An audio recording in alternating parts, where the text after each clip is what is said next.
Thank you for clicking on the YouTube channel, Nerds in the Hood. What is up, YouTube? It's the homie, Rex the T-Rex here, and on today's video, I will be reviewing the 1994 film, Interview with a Vampire. The film's plot synopsis is, a vampire tells his epic life story, love, betrayal, loneliness, and hunger. The cast for the film is, we've got Brad Pitt as Lewis, we have Tom Cruise as Lestat, Kirsten Dunst as Claudia, and Antonio Banderas as Armand. This movie was directed by Neil Jordan. This movie was written by Anne Rice. This movie was filmed in the USA, England, and France. This movie is based on the book by Anne Rice. It also has the exact same title, just so you know. The acting for this film is amazing from everybody in the movie. And oddly enough, even little Kirsten Dunst did amazing in her first role in this film. The writing for this movie is on a whole nother damn level due to the fact that the woman who wrote the novel Interview with the Vampire actually wrote the script for this movie. And yes, I am referring to Anne Rice. This woman is an amazing writer. She has an amazing amount of talent, and only she could have delivered such a phenomenal script as this movie has. And the fact that it so perfectly fits next to the book version is just a chef's kiss add-on. This movie has an amazing opening that does great at setting up the story, the tone, and the atmosphere for the entire movie in a way that pulls you in and holds your interest through the entire course of this film's runtime. The effects for this movie have not aged in any way, shape, or form, and they still hold up amazingly while still looking fucking phenomenal throughout the course of the whole film.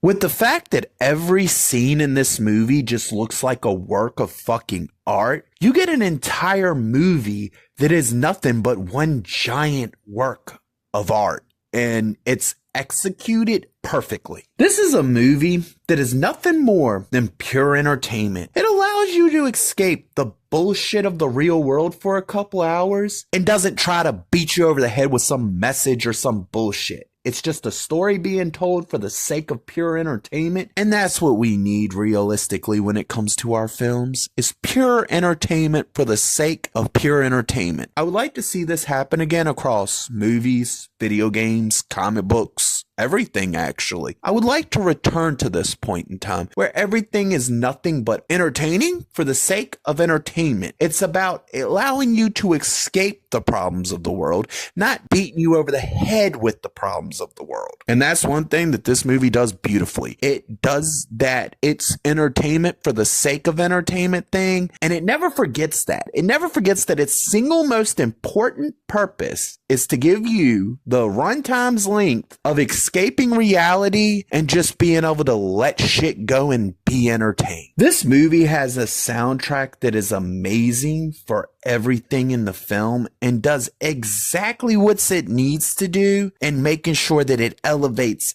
every scene to perfection. This is the type of movie that every person who wants to make movies in their lives and they want to adapt from a source material, they need to watch this movie, because this movie not only shows you how to properly adapt something from its book format to a movie format, but it shows you how to do it with such respect to the source material that you don't have to worry about ever pissing off an entire fan base because you did something fucking stupid. This movie does amazing at telling its story within the runtime that it set out to tell it, and it doesn't get bogged down, it doesn't drag, it doesn't become boring. It fits a very entertaining story and the perfect runtime for said story to fit in. All the characters in this movie are amazingly written and even given some really amazing dialogue, while at the same time being portrayed as being somewhat actually smart smart and intelligent and not completely fucking dumb and retarded like a lot of the shit you get in movies nowadays. This is one of those movies that not only has it aged amazingly, but it also has aged so gracefully that this is really one of them movies you're going to be able to watch 20, 30, 40 years from now, and it's still going to look fucking just as good as the first time I've seen it, the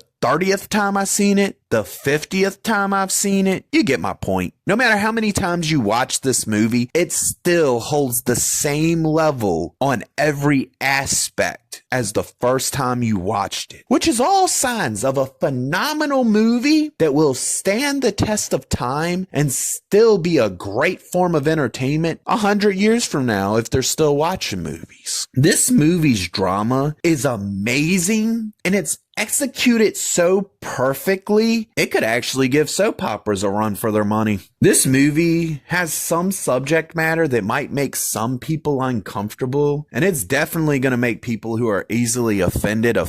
So no, I do not recommend this movie for everybody, but if you have a spine, you're not easily offended by history, and you're just looking for a great story, it's right here. This movie's it. But for the rest of y'all, go off and find something fucking else. I don't care anymore. This movie has so many cool ass moments throughout it that it turns the whole ass movie into just one giant cool ass fucking moment, basically. Anne Rice continues to prove that she is probably one of the most original writers when it comes to the vampire mythos. She manages to do completely original things with these characters that you're not going to see done over and over again anywhere else. The third act does amazing at giving us a very satisfying conclusion to the story that it was telling. This is a vampire movie that stands out for its originality and the fact that the book's creator wrote the script for this film. This movie is a work of art that still is amazing as it was the first time that I saw it. It still stands the test of time in showing that it holds up beautifully. And it is one of the most unique movies I've ever seen as far as scripting goes, due to the fact that they brought in Anne Rice, the creator, the original writer of the novels, and had her write this script. So the script really stands out in ways that you're not going to get with a lot of other Hollywood films, and it's so fucking well written that it's probably one of the literal best scripts for a movie and best stories for a movie that I have ever seen. It is definitely up there with the best. If it isn't the best, it is up there with the best of the best. It's near the top of the best, because you're not going to find another film where they bring in the original creator and let that original creator write the script and put their own style and spin on it that makes it work better and on a whole nother level than you get with just somebody writing a fucking script and pulling it from their imagination. It's also a testament to how amazing Anne Rice is as a writer. This film receives the rating of "That was something special." If you liked the video, please click the thumbs up. If you disagree or agree with me, please leave a comment. And if you really want to see more of me, please hit that subscribe button.